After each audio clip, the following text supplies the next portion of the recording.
Hi everyone. Today I talk about the learning framework inspired by feedbacks in the brain. First, very briefly, I go over the role of feedback in machine learning versus neuroscience.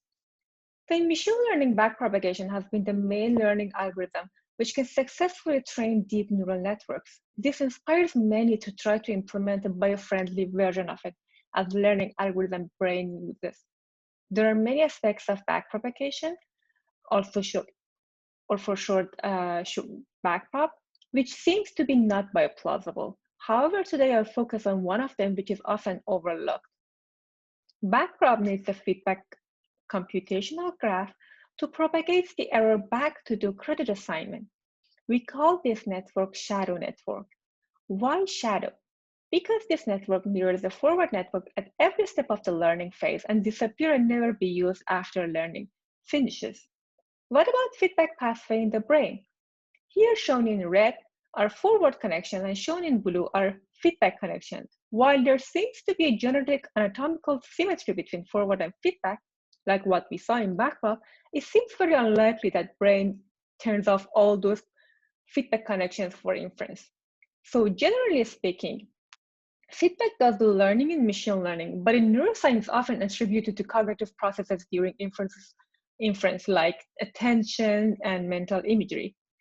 This work is a first step towards having a feedback network which can do both credit assignment for forward, like what backprop does, and be potentially helpful during inference. So how would that work? Let's start from backpropagation in a fully connected network to optimize for a cost function here shown in loss F. Dotted connections here show where error flows. As you can see, the forward base and backward base are transpose of the forward base. In our learning algorithm, we also have the same forward cost, but the feedback weights are not symmetric to forward weights. Instead, they're optimized to minimize another cost function, here called loss B. Errors computed for loss F flow through backward connections, and errors computed for loss F flow through forward connections. Why we chose reconstruction for loss, for backward loss? Why we chose reconstruction of input image for feedback loss? First, the inverse of the weight matrix rather than the transpose may provide a valid path for credit assignment. And second, inspired by the current perception of top-down connections in the brain, which is prediction and mental imagery. Because inference of one path provides the learning path for the other, we term this learning algorithm symbiotic learning. Now, quickly, I go over the previous approaches. We divided the previous works known to us based on their reported performance in forward classification,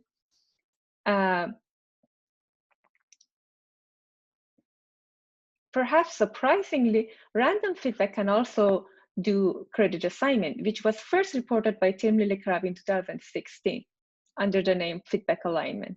But the most notable alternative to backprop is target propagation, in which targets are being propagated instead of errors. A different class of credit assignment strategies focuses on enforcing or encouraging symmetry between the forward and feedback weights. These methods beautifully scale up to large datasets like ImageNet, but again, the feedback is only being optimized locally, which only serve the purpose of credit assignment.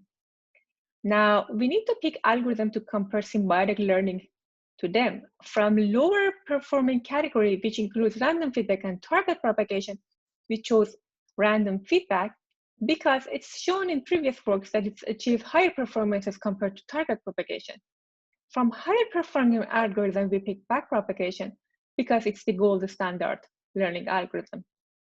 Since symbiotic learning, or for short SL, is trained to optimize two tasks, classification and reconstruction, we train both classifier and encoder and autoencoders under the two control algorithm, backpropagation and random feedback. So we're going to compare SL to 4 control networks. We ran the same architecture with the same initial parameters and other exact settings under symbiotic learning, backprop, or random feedback. Remember, SL has to achieve both goals in the same architecture. All right, let's get to the experiments. Here I show the test performances on MNIST for SL and the control algorithm on two tasks, classification and reconstruction. Left panel shows test accuracy over epochs, and right panel shows test reconstruction over epochs. SL, shown in red, learns both tasks comparable to control networks. To have an overview, we trained two different architectures, fully connected and convolutional, and ran all those from different initial random weights. So each marker here represents a network. Smaller classification error, shown in logarithmic x-axis, and higher reconstruction correlations are desired, which makes the top left corner the best overall performance. Autoencoders and classifiers fall out of this best corner because they can achieve low classification error or high reconstruction correlations. But SL trained the network to have low classification error while exhibiting high reconstruction correlation. So far, we have seen the results on noiseless images. Here we evaluated SL compared to controls when Gaussian noise was added to input test images, and or when a white box adversarial attack fast gradient sign method was performed on input images. Unsurprisingly, backprop is less robust compared to SL and feedback alignment, but feedback alignment or random feedback is the most robust, which is in line with previous reports. Here we see the reconstruction robustness to input Gaussian noise. We see a denoising effect, even though SL was not trained on noise images, and it performed much better than control autoencoders trained by backprop or random feedback. Here we would also like to see what happens when we actually leave the feedback on during recognition of a noisy image. So we take the reconstructed image and feed it again to the network to get iteration 1 recovered image, and so on. Here's a summary of how accuracy and reconstruction change over iteration, and we see SL maintained a good recovery capability over iterations. Before moving beyond MNIST, let's see how hard it is to go larger scale, even for CIFAR-10. This work from Bartonov et al. Compared different variations of target prop and feedback alignment, and they showed how random feedback consistently performed better than target prop family. But both performances are around 60% on CIFAR-10. With that in mind, let's go and see how SL does on CIFAR-10. Here we trained two architectures, ResNet and ResNet 18, and previously used convolutional architecture on MNIST. Again, we see both accuracy. We see accuracy on top panel and reconstruction performance on reconstruction correlation on bottom panel. But the gap between SL and FA here is more evident, and they're around like